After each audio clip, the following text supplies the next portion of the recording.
we're just going to be a small group today, but this workshop will be recorded, and it will be sent to you and everyone in our Upstate Entrepreneur ecosystem after the recording, so that you can, after today, so that you can have a copy of it for your records or to send to any of your colleagues or peers. But today we are going to talk about how to help our entrepreneurs be more financially literate.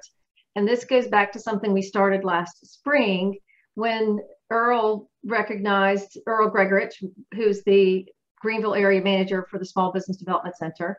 But when he recognized that one of the barriers to getting PPP and EIDL funds was that a lot of the business owners that they were working with didn't have financial statements prepared.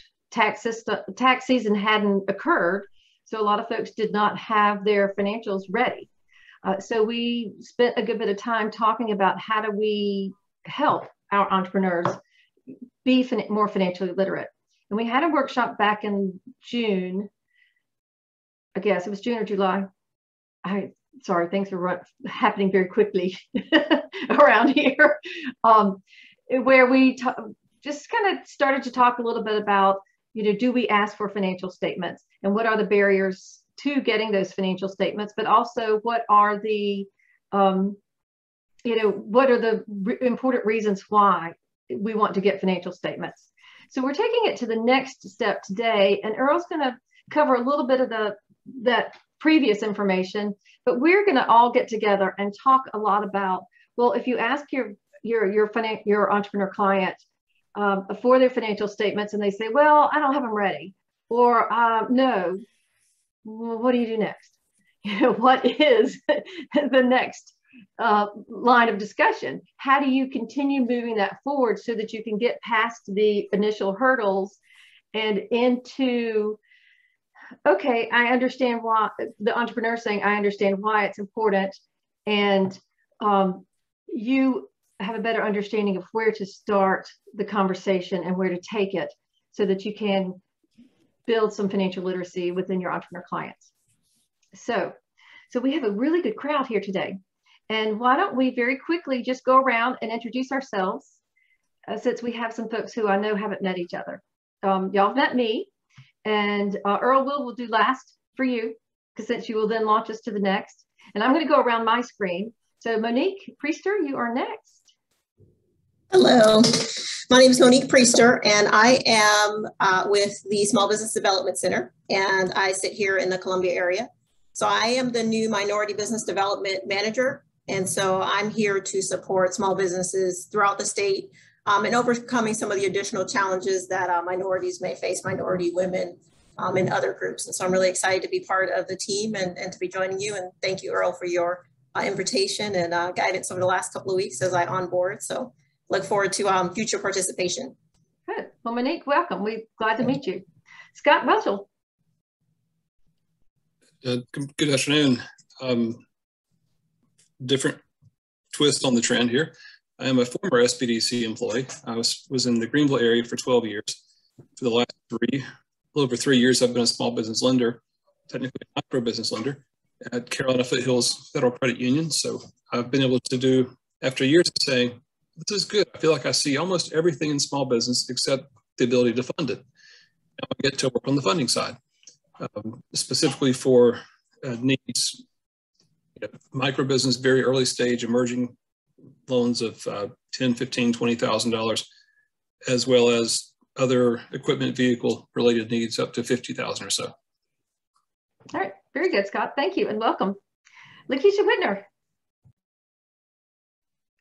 Hello, everyone, and welcome to the group. No, I'm just kidding. I'm Lakeisha Whittaker, the Supportive Services Manager for the Northside Development Group. We serve over the over 1,800 families here on the north side of Spartanburg. One of our programs is called Start Me, Spartanburg. It is a micro business accelerator program. This is going into our 6th year, guys. So this is exciting times. We've served over 80 entrepreneurs. The majority are minority women. Monique, I hope I'm speaking your language, Scott. And so we are going into our 6th year. We actually have a meeting tonight. We meet every Tuesday. starting in January for 14 weeks. But this week we're doing our workshops with individuals that are just interested in entrepreneurship. And I'm gonna be quiet because I can go on, but I thank you all for having me today. Good. Thank you. Welcome. Fred Dilworth, it's nice to meet you. Yeah, thank you. It's nice to be here. Yeah, this is my first time in one of these meetings. I work with Peter Marsh, who's also on this call. I work for Flywheel Co-working, which is out of North Carolina. They have 3 successful locations in North Carolina, and I'm currently in Greenville. We'll be opening a location here, hopefully in a year. Next fall is the plan right now. And it's a co-working space specifically targeting the entrepreneurship ecosystem. So startups, small businesses, consultants, anything that we can do to get the entrepreneurship ecosystem into Flywheel is what we want to do. So the work starts now in terms of getting involved in the ecosystem, meeting as many people as we can, and hopefully getting into filling the gaps in the ecosystem as much as we can. If you saw Peter walking around there, he was walking around I think the Winston-Salem location that he started a couple years ago is where he is now. And once we get to him, I'm sure he can tell us a little bit more about that. Good. Well, welcome, Fred. We have been waiting for Flywheel to arrive. So it's good to know that it will be here in about a year. And we're glad, very happy to know that you're here a year in advance so that you can get to know folks. Yes. We have an innovation leaders coalition. And so we'd like to add you to that mailing list. Okay, yeah, that'd be great. That'd be very helpful for me. Justine will message you to get that from you. Awesome, thank you. Good, thank you very much. We also, so good. So Peter Marsh, thank you. Hey everybody, thanks for that warm welcome. Erin, it's great to see you again. So we're happy to be on the call today. We're listening, learning, and meeting folks in the upstate South Carolina ecosystem. The project that we're involved in is going to actually be a multi-phase, multi-building innovation district. So Flywheel will be the anchor tenant in the first phase, but there's a lot of other partners that are going to be involved in the projects. Several universities, SCRA, SC Bio, and some other organizations are all going to be part of the resident partnership that occupies the innovation district. So we're really excited about that. We're about halfway through design. Construction takes a while. So hopefully we'll be cutting a ribbon on the first phase of that project in October of next year. So thanks for inviting us. You're always welcome, Peter, and Fred, you as well. So thank you. And Mr. Wilder, and I know your first name is, I'm not going to say it right, Fiora. My last name is Fiora. Can you hear me? Okay, so Wilder, sorry, thank you. Yes. So Wilder, with Clemson Extension, correct? Yes, I'm with Clemson University Extension Service. I serve Abbeville County and McCormick County. I'm the rural economic developer. I work with Ben Smith. I work with Ben Calhoun. I never worked with Earl because I don't go all the way to Greenwood at Greenville. But my goal here as a rural economic developer is to bring customers to the bands, to the 2 bands. So I work this grassroots, minority, no minority. I'm raising $5 million over the last 7 years. I'm very proud of my work. And it's pretty much working with individuals, encouraging them, doing lots of workshops. I do more than 20 workshops per year. My next one is emotional intelligence. I want people to manage companies being well on the emotional intelligence factor. So I'm doing everything possible to bring Calhoun Falls, McCormick back to at least what Greenwood is today. Well, Wilder, thank you for coming. And I've seen you in the past few workshops. So it's very nice to welcome you in. And also when you're doing workshops, please put them on the startgrowupstate.com calendar. Justine, if you'll put that in the chat, that would be excellent. When you go to the events page, it says pretty much kind of right in the middle at the top of the calendar, add events here, and you can just do that. So we'd like everyone in the upstate to know. Thank you. Oh, thank you. Laura, Hudson, how are you today? Hi, Erin. I'm good. Good to see you. I missed you yesterday at the board meeting. So yes, I attended virtually. I'm Laura Hudson, and I am the development director for the city of Greenwood, and I'm also the manager of the Main Street program here in our downtown area. So happy to be here. Great, Laura. Thank you. Eric Cooperman. Yes, good afternoon, everybody. How are you? My name is Eric Cooperman. I am a entrepreneur startup. I've been in the beverage industry for a little over 20 years and in the process of developing a data logging and quality control device for logistics companies over the beverage industry. So welcome, Eric. It's good to see you again. He's attended quite a few of our workshops this past week as well. So good. So Crawford Reeves.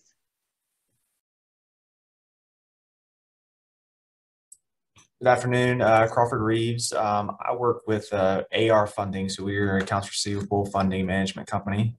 So we like to be a resource to companies, entrepreneurs that are looking for alternative funding sources when banking, traditional financing isn't an option.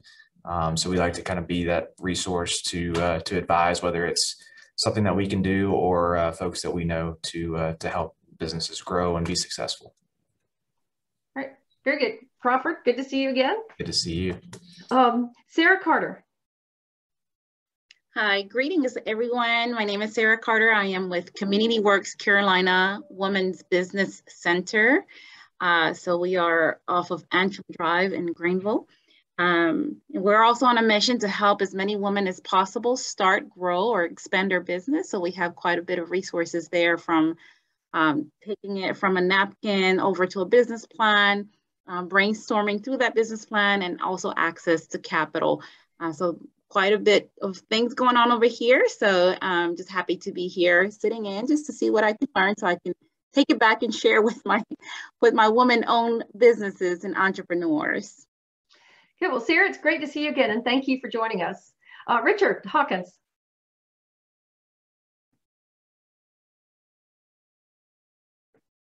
Richard, can you hear us? We'll come back to you, Richard. He says his microphone isn't working today, so he's got something in the chat there. Oh, I see, right there. Thank you, we appreciate it. Nestor, thank you for joining us. We are just going around the room and introducing ourselves. So if you don't mind introducing yourself, please.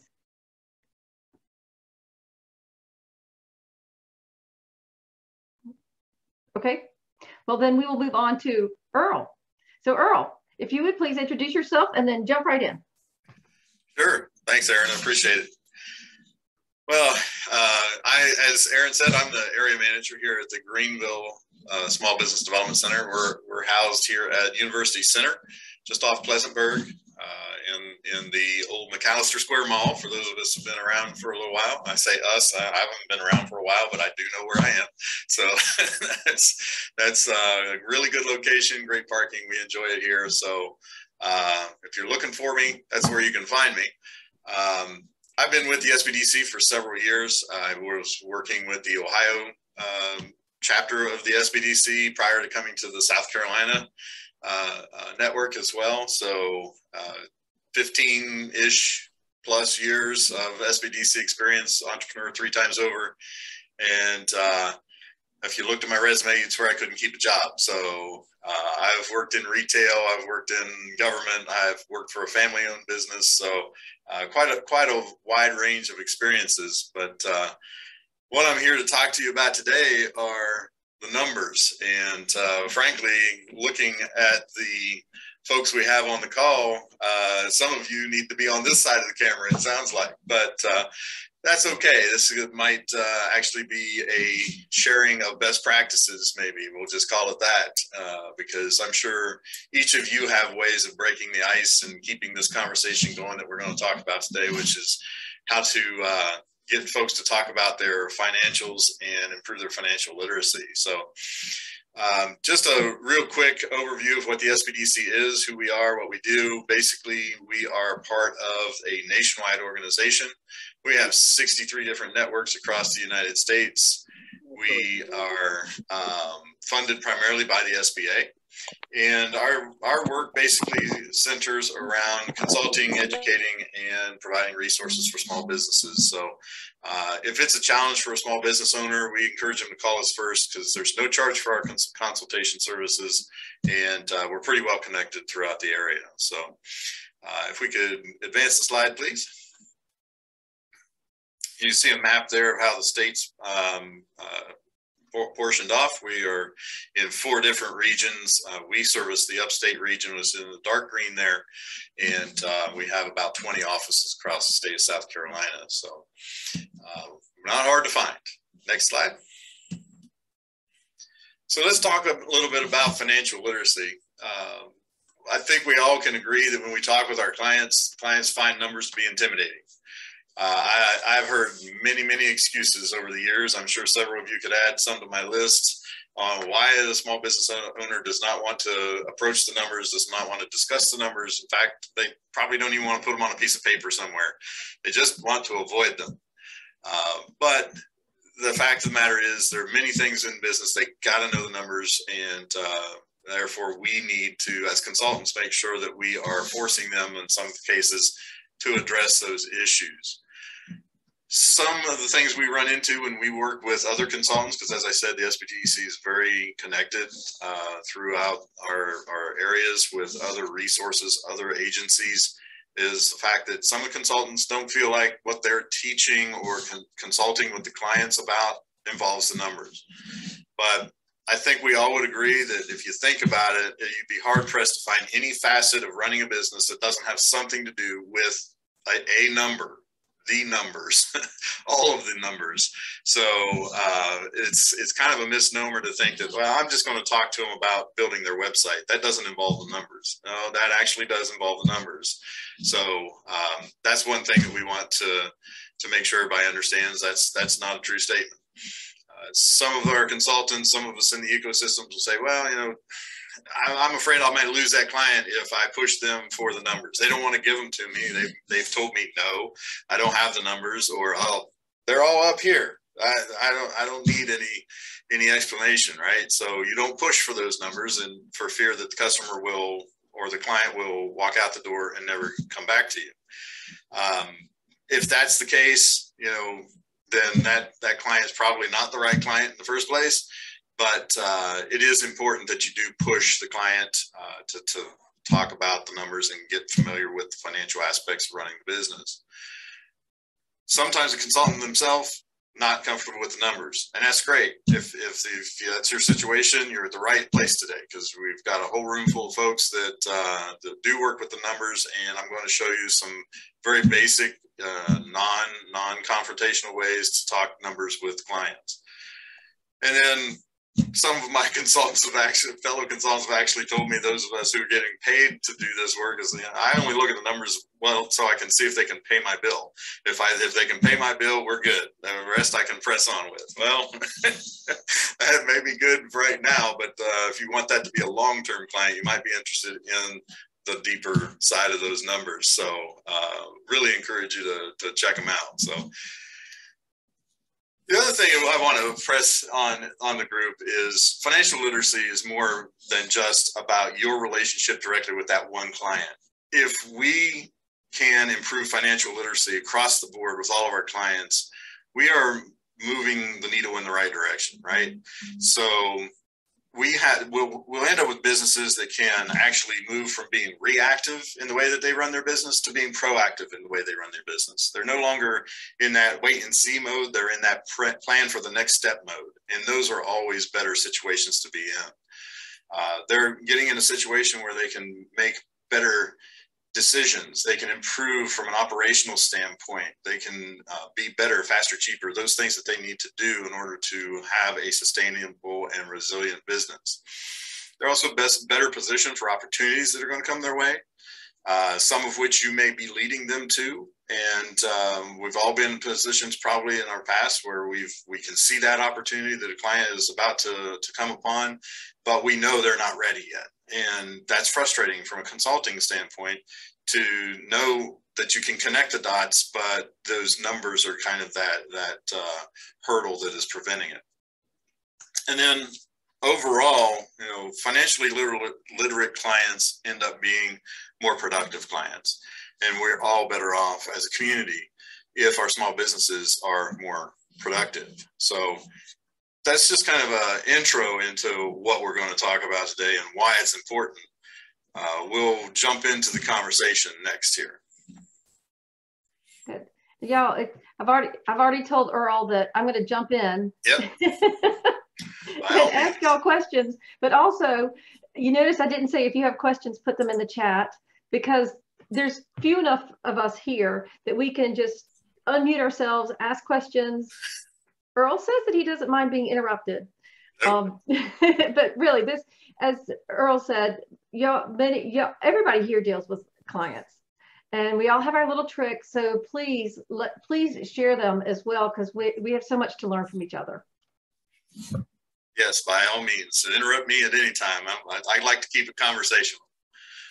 So one of the things I do when a client comes into my office, even if they're not there for the numbers, at some point in the conversation, I try to get them back to focusing on the financial aspect of the business. And one of the things I will just simply come out and just say, hey, look, why don't you tell me a little bit about the numbers behind your business?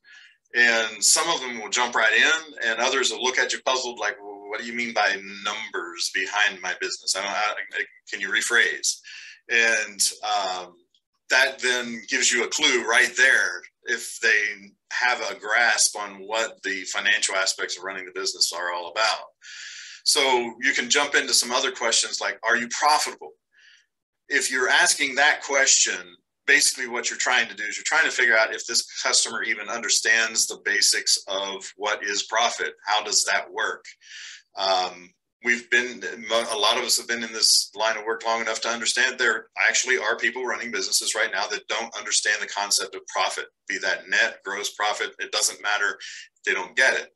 I have had clients that I've consulted that, you know, they're paying people to take things out the door. And that is obviously it's not a good situation to be in. So we need to make sure that they understand that one basic concept. Ask them something like, can you pay the bills? This is something everybody can relate to. Can you pay the bills? If they're constantly, you know, moving cash around and dumping more money out of their savings account into the business so they can pay the bills, they get this question. Now they can start to see, oh, those are the numbers you're talking about. Those are the numbers that I truly don't have a grasp on.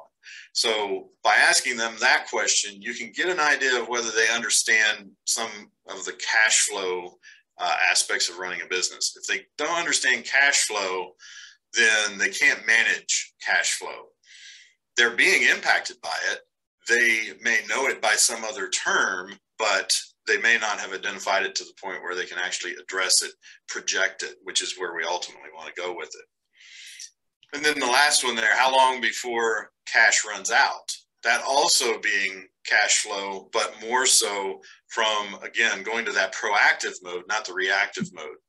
Are they in a situation where the money coming in is not enough to cover operations? They may or may not know that. They may or may not be able to determine a month from now if they're going to have enough cash in the bank to make ends meet. If that's the case, that's when we can then lead that conversation to, well, what about projections? One of the things I preach to my client base is, you know, if you're not doing cash flow projections on your business, you're really running the business blind. With a cash flow projection, and typically I like to see minimum 18 months, 36 months is where I like to see them in most cases. If they're running a business with a 36-month cash flow, it's the closest thing to a crystal ball they can have in running their business. It's no longer, gee, I wonder what's going to happen tomorrow. It's more of a, this is what I think is going to happen tomorrow. And as long as everything falls within those parameters, they can react much, much better and be more proactive in preparing for those things than they are if they don't do that step. So just this first question here, tell me about the numbers with those three follow-ons, can give you a really good idea whether this individual understands some of the basic concepts, and also are they seeing the value in being able to project those numbers, plan those numbers out, rather than just simply waiting for the next thing to happen. So does anybody else have any, oh, excuse me, Earl. So does anybody have any like a special question line that, or a regular line of questions that you ask that help you understand kind of where an entrepreneur is? All right, well, I'm going to pick on somebody now. Lakeisha? Well, it's just because y'all are in the process right now of working with new entrepreneurs and working on building up your class for 2022 for Start Me. So how do you approach this? Sorry, my mic was somewhere else. So from different perspectives, I first make sure I listen to hear, because sometimes we don't really know all the moving parts that the entrepreneur is experiencing. And so, and sometimes it's what they don't say that you kind of have to dig a little deeper with. Fortunately, 90% of them are African-American females, so there is some clear cultural understanding when we can share with each other.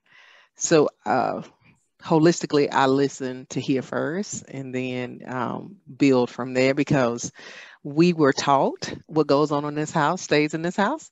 And so we're not very forthcoming with pertinent information that we hold dear to us and keep very sensitive. It's sensitive to us and very private, but we know we need that in order to move forward. So I'm doing some one-on-ones and having those real, genuine, authentic conversation, allowing them to relax and share. And then I you know, of course, I got to be an open book as well. Oh, I've been through this and that. So they have to know that I have layers and they're just not worn on my sleeve, and it's okay to share with someone. Okay. Yeah, I think that brings up a good point. One of the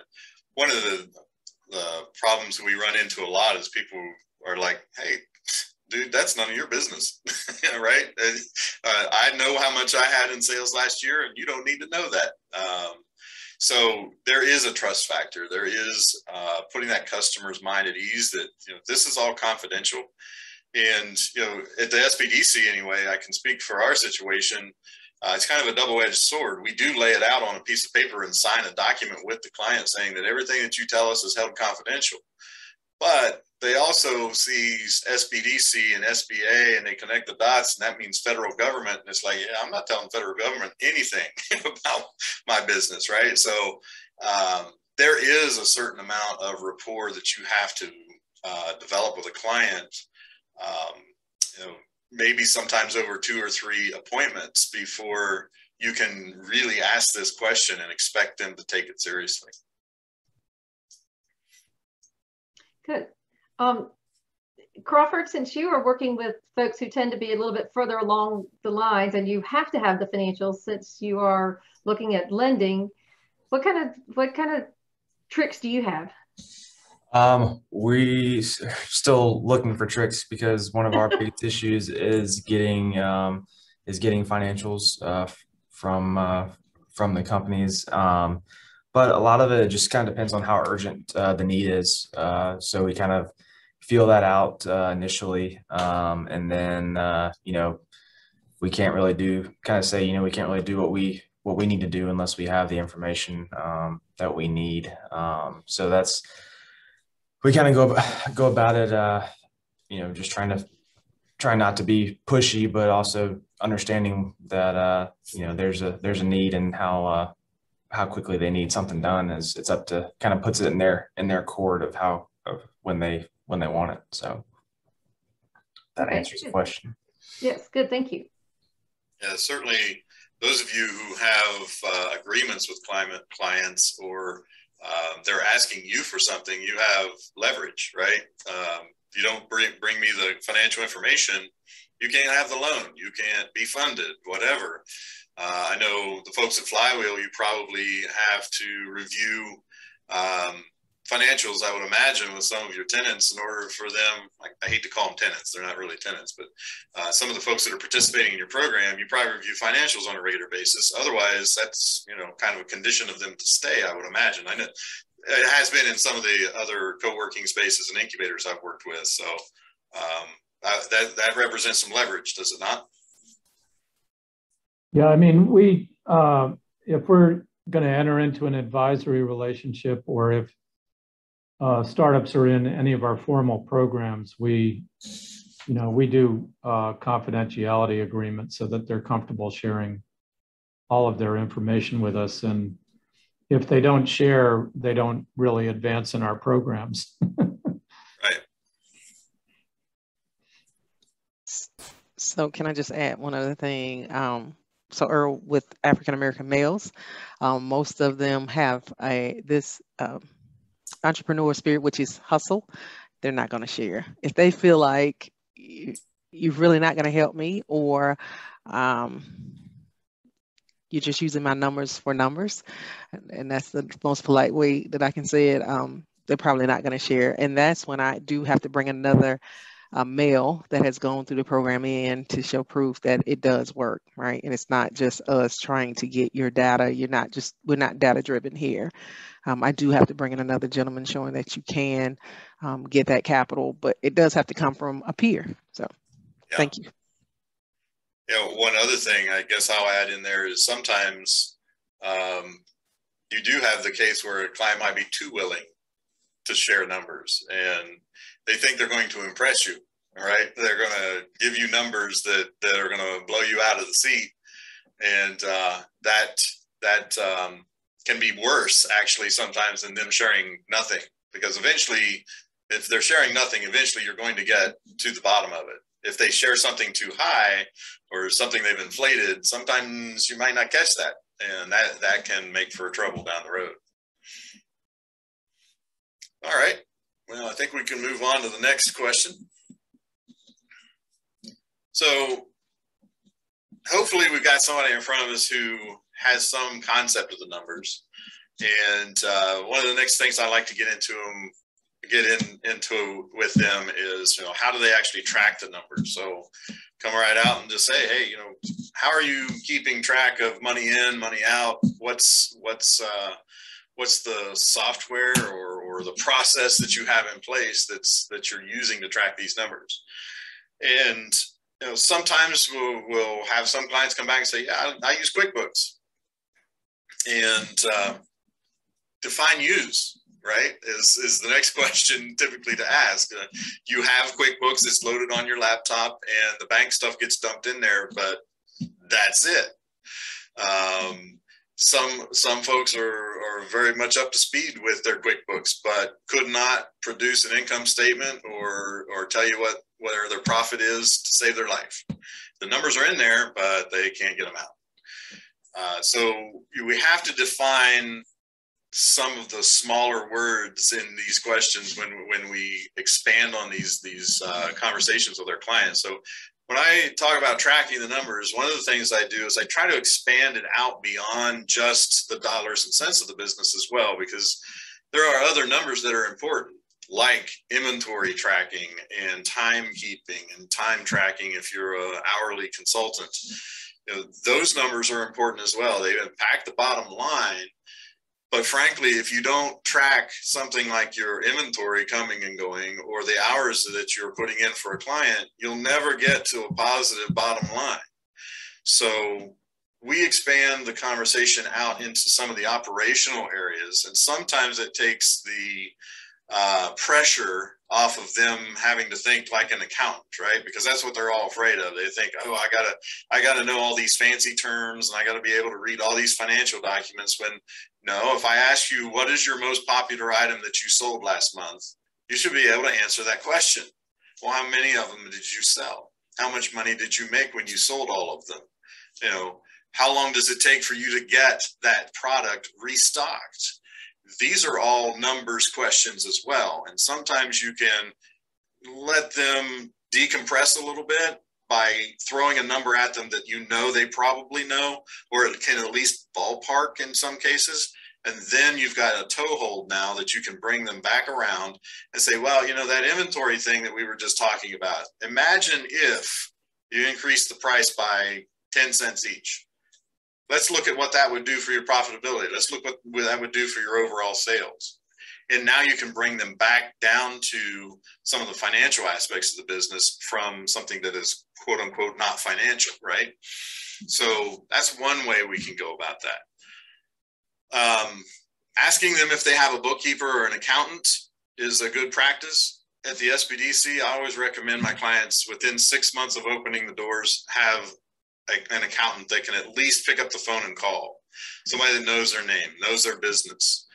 If they can't have that level of expertise at their fingertips, they're going to be floating around out there lost, and they're going to be too afraid to ask anybody else about these questions that they have about the numbers. The other thing I try to make sure is that they know the difference between a bookkeeper and an accountant. Most of our small business owners are bookkeepers. They don't even know it. They're the ones capturing the receipts. They're the ones inputting the data. They're the ones paying the bills and doing these things. And these are all bookkeeper type of transactions. The accountant is not necessarily there to do the bookkeeping aspects of the business. The accountant is there for the heavier lifting type questions. They're there for the strategic things. They're there for the regulatory things. And most small business owners don't realize the difference, and they need to, because frankly, they may overpay for services, for one thing. Two, they may not realize that they're not talking to the right person to get the answer. They don't have the expertise that they need to get the answer to some of these financial questions. So making sure they understand the difference between those two, very crucial. I also encourage them when talking about bookkeepers and accountants to not just 100% lean on the bookkeeper and the accountant. There has to be some form of checks and balances in place. You should know when the financial documents arrive back to you after everything's been sewed up and put in a nice, neat little package, whether or not those numbers make sense. If you can at least keep track of some of the basic numbers that you can now use as checks and balances against these financial reports you receive from your bookkeepers and accountants, now you're much more in tune. And frankly, this is how you keep everybody honest in the pipeline, right? So it's a situation where I like to joke with my clients. I say, you being able to double check what the accountant does is the difference between you going to Cancun in the summer and your accountant going to Cancun in the summer. So you got to know those differences, and you got to be able to keep them on point. That last one on there, are you using software, using paper? Is it just something you're memorizing? You know that so-and-so owes you a certain amount of money and that's it.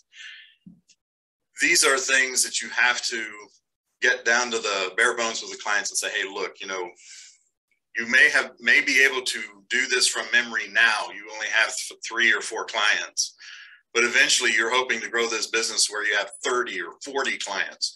Will you be able to remember it then? If that is the case, they need to be preparing now.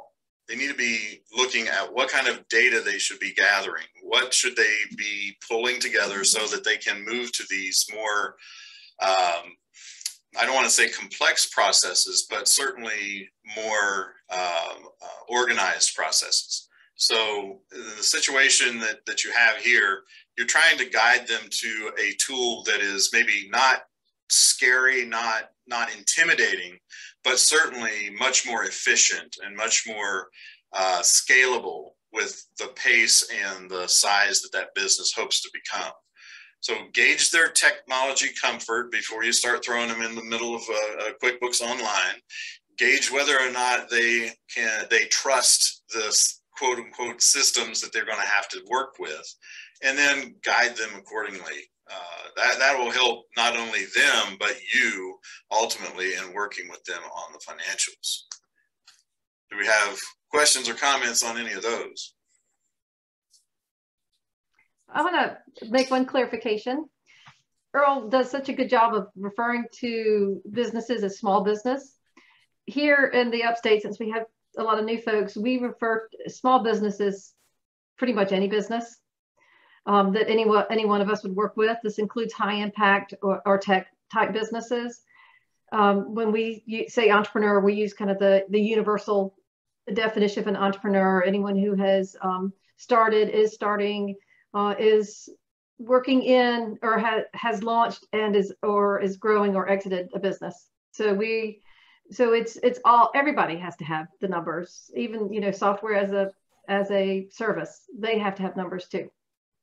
Yeah. So, and this was probably the biggest area that got people in trouble when it came to pandemic, the situation was they knew how the business was running, but they really didn't gather any numbers until it became tax time. And when they themselves either dumped things into some TurboTax or something like that, or they handed the folder off to the accountant and that was it. In this particular case, they didn't have that luxury. They had to come up with these numbers and fill out these federal forms in order to gain access to some of the programs. And frankly, they couldn't do it. They didn't know how to calculate total revenues. They didn't know how to calculate profitability. So it's these kinds of processes and these kinds of systems that are put in place that will help them be able to do that at any point, whether it's for opportunity or for resiliency situations, disaster situations. So that's one of the reasons why we feel that this part for sure is very important. Good. Earl, can I just add, when it comes to knowing the numbers for your business, I think accounts receivables is so critical to small businesses, and having a process for collecting or aging reports. And I know working with small contractors that work on DOT projects and then not knowing how to deal with the prime and collect on money that's owed, it really can be detrimental. It's a very good point. Good, thank you, Monique. And Eric, you've been trying to get 2 words in, so please. Oh, sorry. No, Monique, thank you. Oh, helpful software Eric was asking about. Okay, so I've got clients that use multiple different things. From the standpoint of projections, I mean, simple Excel projections, Excel spreadsheets can do projections, but there are other more complex tools out there like LivePlan. LivePlan.com is a good tool out there that does projections. When it comes to tracking the financials, doing the accounting, bookkeeping side of things, certainly QuickBooks Online is probably the leader in the industry.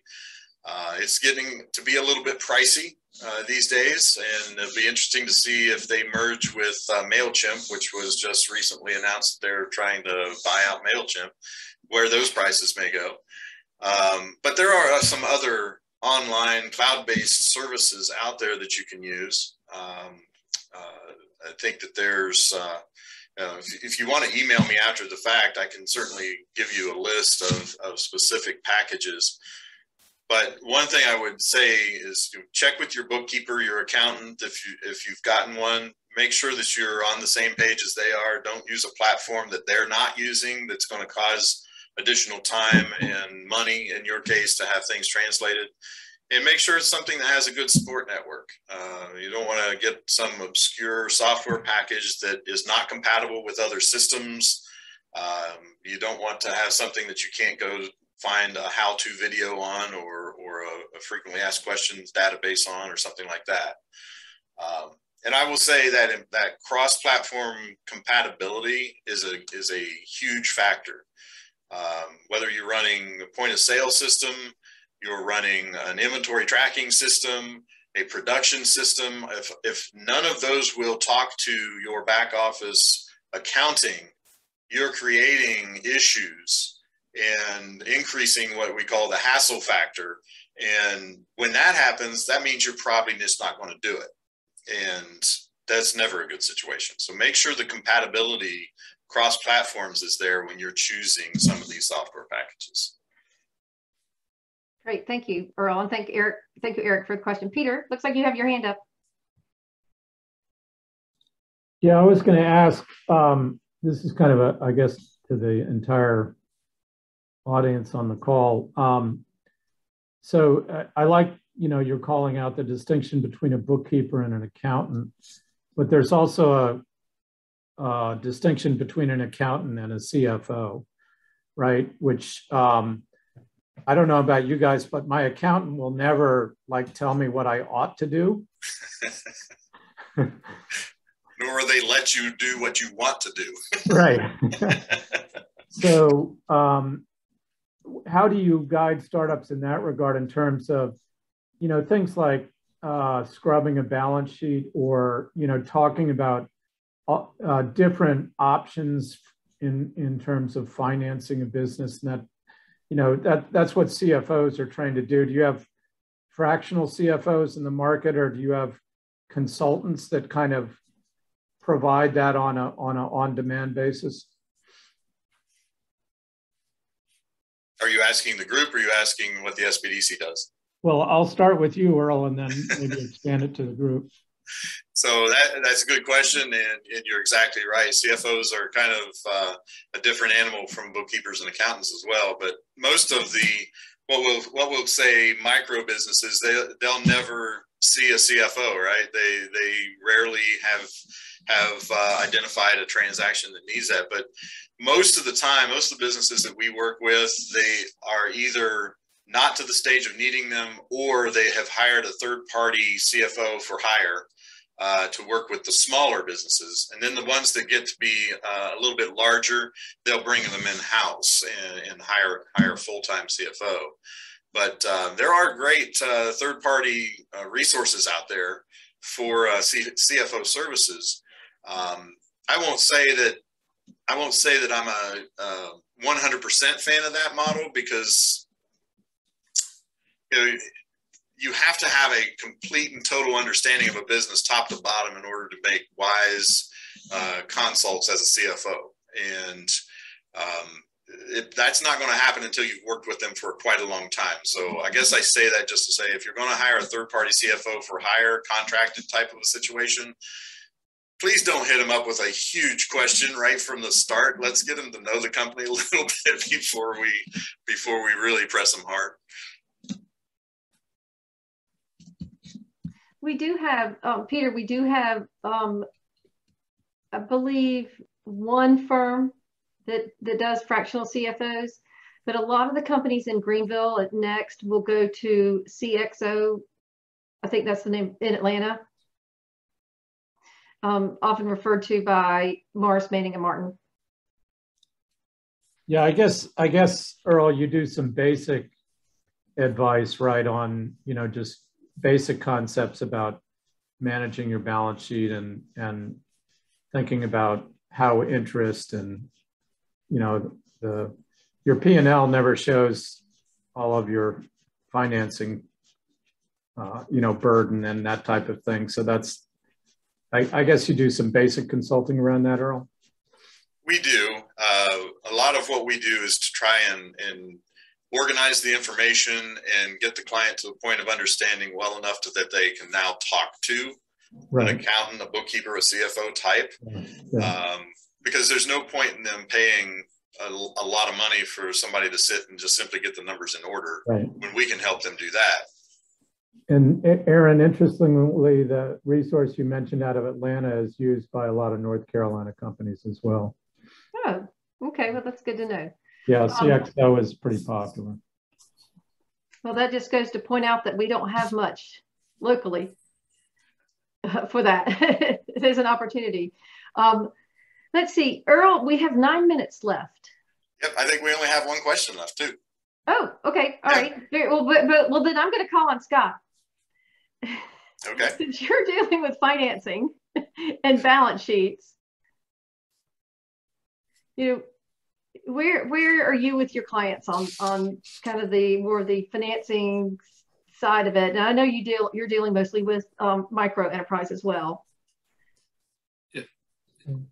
Most of my time is spent with early stage folks, typically, I guess, emerging folks who, if they've got 2 years of tax returns, if they've got any kind of financial statements, then there's a lot less risk there. It's going to work or it's not. It's the challenging ones, the fun ones, are the ones that are just starting or they're radically changing a business and they need funding somewhere.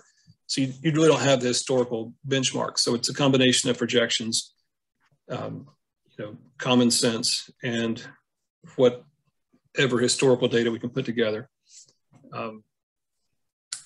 Yes, I have borrowers who use that shoebox they take to the accountant once a year. We've got some that are very sophisticated, can send statements. What reports do you need? Let me open QuickBooks. I can send that to you right away. Or other software from their phone or their laptop. I find them in lots of places. my goal is to help them move farther along. And yeah, whenever I get those bizarre looks from loan committee or someone else, it's like, hey, look, this is where I found them. I know it's not pretty. They barely file a tax return. I don't know how they eat, but obviously they're alive. You know, we're trying to reconcile a tax return that says you've never really had an income and a credit report that says you're always paying your bills. Like, you know, which one do you believe? The credit report? And in my world, they always believe the credit report. So it's a combination of, you know, what documented information can we get? Most of the time it's a tax return. If we actually can get, you know, QuickBooks generated or accountant prepared P&L balance sheet, that's a blessing. If I don't have to halfway create the balance sheet for them, that's a good day. So it's just a lot of reminding people that you need to, at some point, you don't want to be the bookkeeper. Earl, I love your comment about if you don't have a bookkeeper, then you basically, you are the bookkeeper. You ask someone, so what do you do for, what's this business of? Well, is it, did you go into business so you can spend all your time, you know, keeping track of numbers and doing the bookkeeper work? Because that's what they're basically doing, and their time is probably worth more than what they would pay a bookkeeper. So it's just setting expectation that at some point you need to grow up and you're going to want to send somebody a check every month or 2 or 3 to do these things for you, so that when you do need to file taxes or you need an accountant to actually prepare statements, you're not paying them to do all the busy work that clearly you're not going to do, and you've already paid someone else to do. So it's, you know, connecting the business owner with the resources in the community, similar to what Earl does and Lakeisha and others. Yeah, so I guess the last part of what I would cover is, you know, we've talked about, you know, do they understand the numbers behind the business, and we've also talked about whether or not they actually track the numbers and how they track them. So the last thing that I would point to is, do they have confidence in the numbers? And the confidence in the numbers is kind of relative, right? I mean, you can look at the numbers and get a feel for how realistic they may be. The client can look at the numbers and get a feel for how realistic they may be.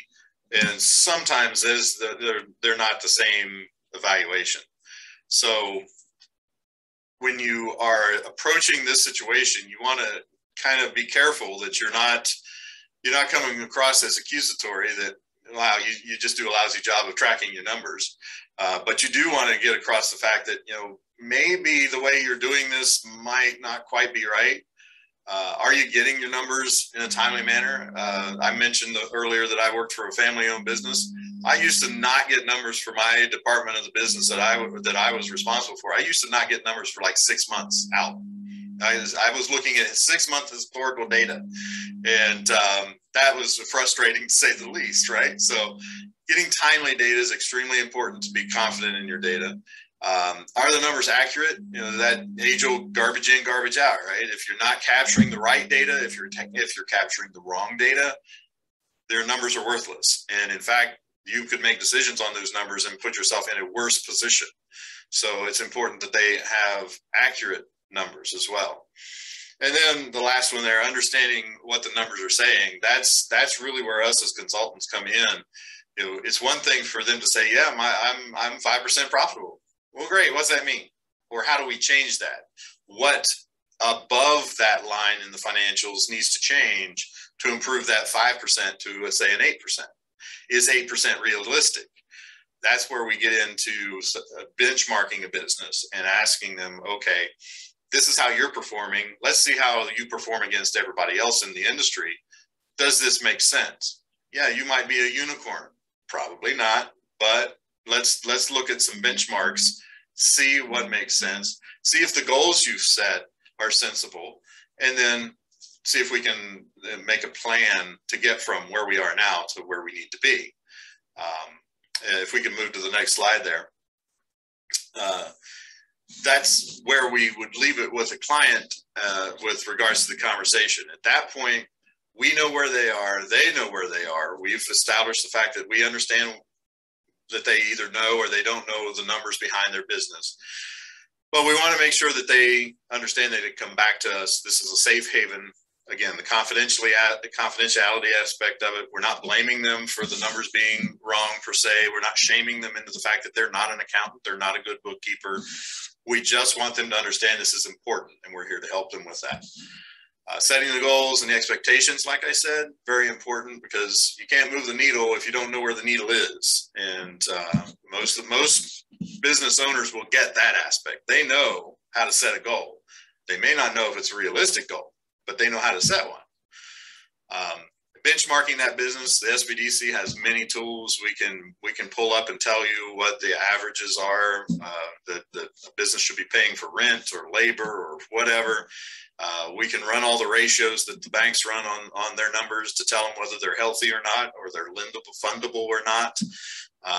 And then once you know that information, hold the client accountable, hold yourself accountable, make sure you're having these conversations regularly, make sure you're checking against their goals and their expectations, and plan for what happens in between. You know, we all know the best laid plan, it rarely happens, but if you're staying on top of it, you're using the right numbers, you can work your way through it. So that's really the gist of what I wanted to cover today. Do we have any other comments, questions, or otherwise? Feel free to unmute yourselves. Well, so I'll just do a quick recap.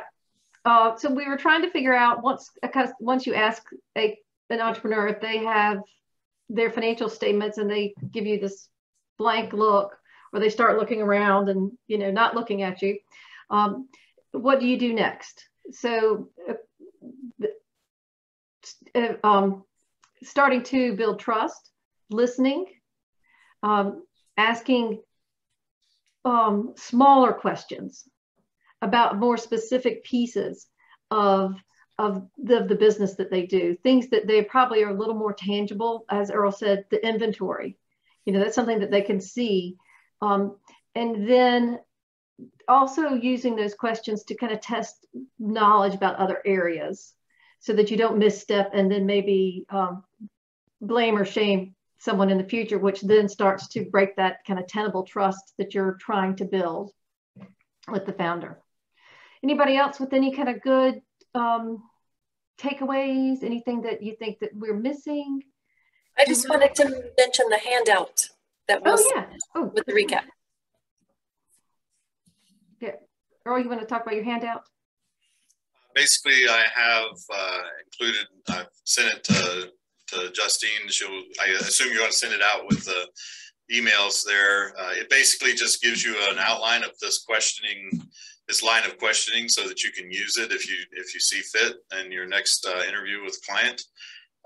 Feel free, you know, my contact information is on there. If you have a best practice or a manner in which you handle this, please send it my way. I've been doing this a long time, but I certainly do not claim to know it all. I'm always looking for help and best practices too. It was very nice that everybody could be here and y'all could share some of your best practices, which kind of brings us to the next question, which is, what more can we do as an ecosystem to help our entrepreneurs be more financially literate? I know that's a toughie. I mean, yes, Lakeisha, get your hand up. Keep forgetting about this mic, y'all. How do I say it? Okay, I'm always looking for the right word, right? I guess that's the politician in me. Making sure that it is translatable into more than one language is always so important. I have quite a few Hispanic, Latino, Latinx liaison family members who always say, Lakeisha, you send us stuff, but what is it? You know, we don't understand what it is. We have to translate it.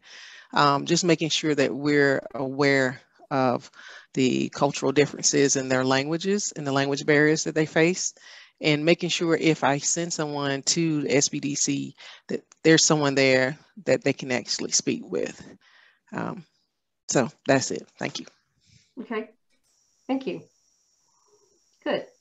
Peter, do y'all have any best practices up in Winston-Salem that maybe you could share with us, or things we might want to think about for the next step as we all learn how to hold our entrepreneurs more accountable? And yeah, I mean, we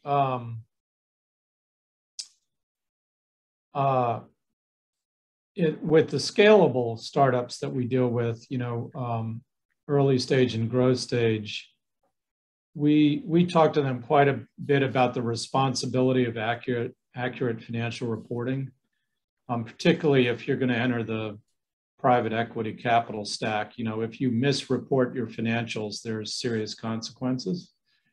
So we try to set the stage early that, you know, this is a fundamental responsibility of the founder in the early stages to own their pro formas and to run business modeling that kind of tests out their assumptions. So that, you know, I think Earl mentioned that, you know, with inception and early stage, there's no history, right? It's all projections.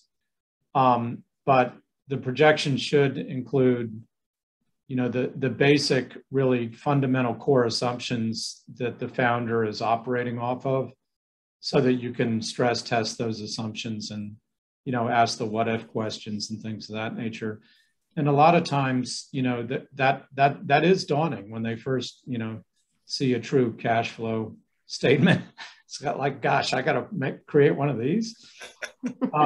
We with the really early stage companies, we try not to get, you know, into 100 line type analyses. We try to keep it high level and very broad brush, so that we're teaching the basic concepts, I guess, would be a best practice I would share. And then as the companies get, you know, when they actually start generating revenue, the world changes and they need to, you know, start using financial platforms that track their data and track their history.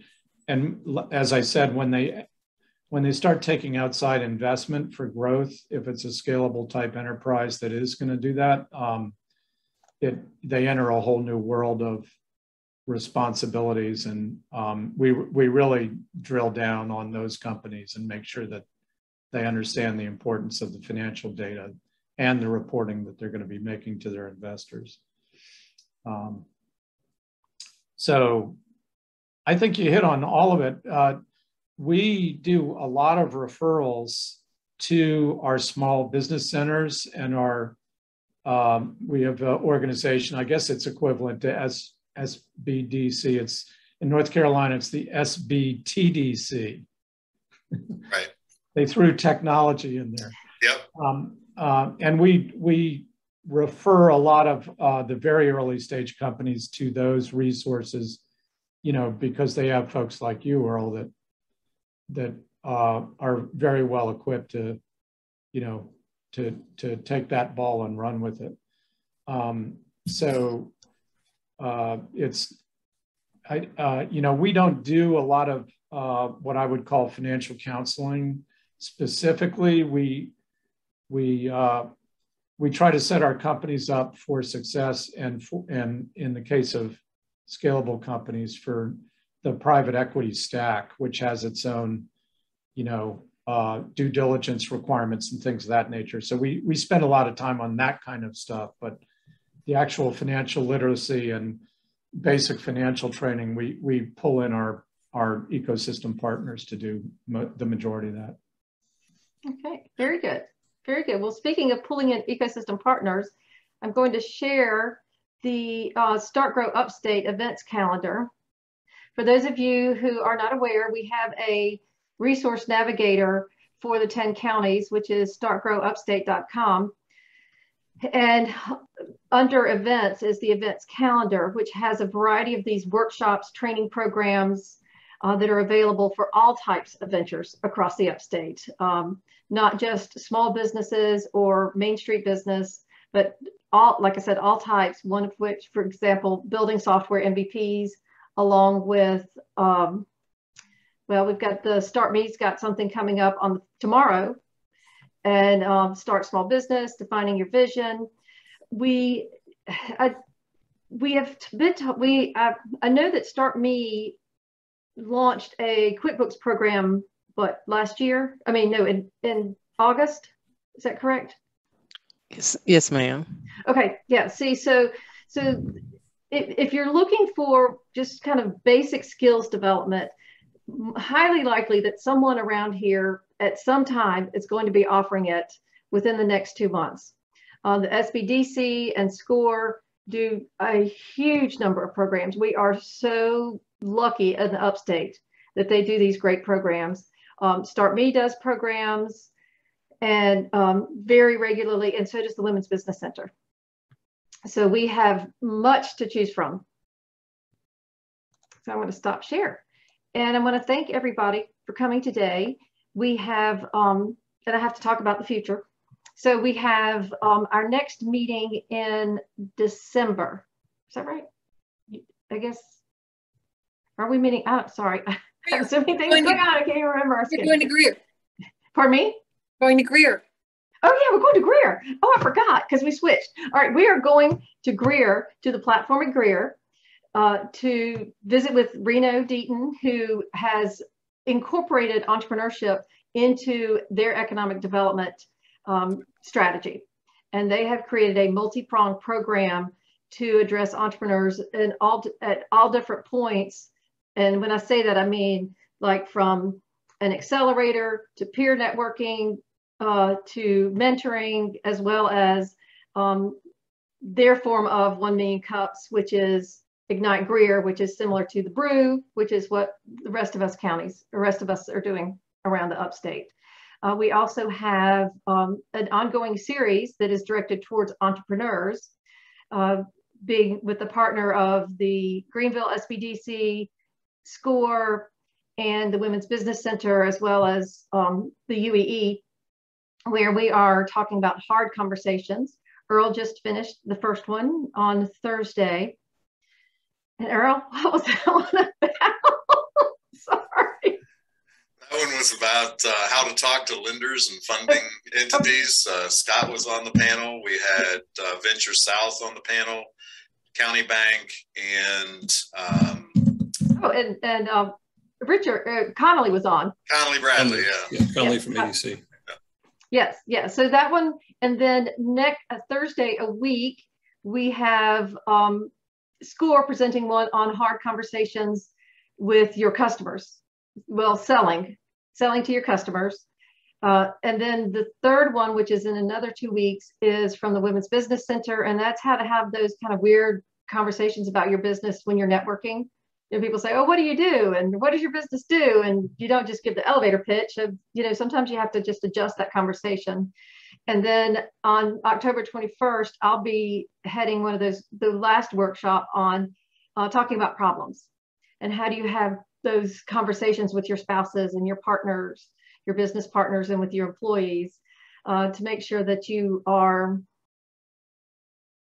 just doing those hard conversations well and most productively.